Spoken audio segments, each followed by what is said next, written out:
My favorite way to use dictionaries in Godot is to use them to store objects. What you are looking at here is the bad, or rather limited, way of creating and storing objects. We have our monster class, a new monster instance of that class, and a variable. You can get the health property of the variable by using this function. What makes this limiting is that in order to create a new object, say a zombie or vampire monster object, you will have to either create a new variable or override our existing skeleton variable. Of course, creating new variables at runtime isn't possible. Thankfully, there is a better way of doing this. The better way is to use a list, in this case a monster list. When you create a new monster object, you can append it to the monster list and access the object via its monster list index, as shown here. As you can see down here, we can iterate through the monster list and check the type on each monster object. If the type matches the search, we can get the health property from that particular monster object. And this is a decent workaround. Still, there is a better way, a way that I consider to be the best way to store and manage objects, and that is to use dictionaries to store variables.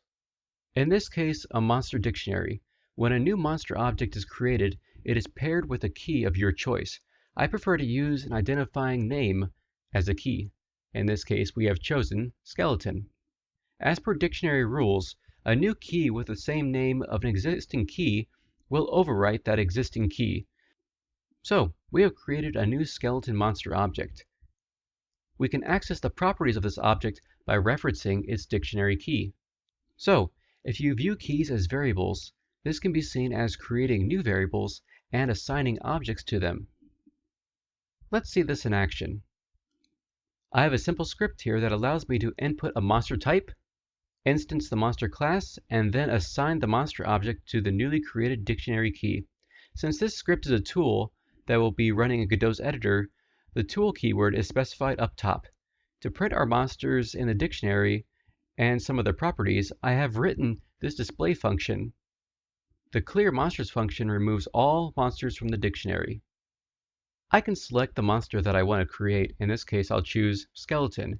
When I click add monster, it'll create the monster object from the monster class and add it to the monster dictionary under the newly created key.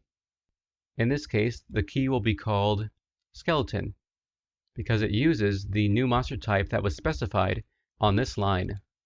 Of course, with this current script, we can only have 4 unique keys: a skeleton, a golem, zombie, and vampire. If we create a key with the same name as an existing key, it will overwrite the existing key. So, if we want more than one zombie or skeleton object, we need to devise a slightly different script, but that is getting out of the scope of this video.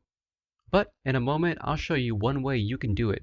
Now, you can use this technique with just about any kind of object category, whether it is with weapons, enemies, food, items, obstacles, power-ups. It doesn't necessarily matter so long as it can be put into an object or a class, then it can be used to be added within a dictionary. But doesn't Godot already allow us to do this with its node and scene system? Why create a skeleton object and assign it to a dictionary key when you can just create a skeleton scene that already has all the skeleton properties? And this is a very good point. As you can see here, I have a skeleton scene, and I have all of the properties that were part of the skeleton monster class. Ultimately, it might just come down to a matter of personal preference. As promised, here is one way to create multiple monsters. By using the name property on this particular scene, Godot will use the object's name as the key in the dictionary. And of course, Godot has a way of checking whether the same key exists. And you don't even need to worry about naming conflicts because Godot, before creating a name in here, checks to see if that name is already in use. But what about more abstract things? Things that really, they could be put into a scene or a node, but maybe they shouldn't be because it's a lot easier just to include them within a dictionary. Things like player odds, level difficulty, levels, achievements, rankings, pickups, resources. These things you could put on a scene and each of these could have their own script, but sometimes it would just be easier just to have these as an instance class that could be included within a dictionary. So that is how you can create variables on the fly in Godot. I hope you appreciated this video. If it isn't already obvious, you can do this with more than just objects. You can do this with any particular data type, whether it be booleans or strings or integers or floats.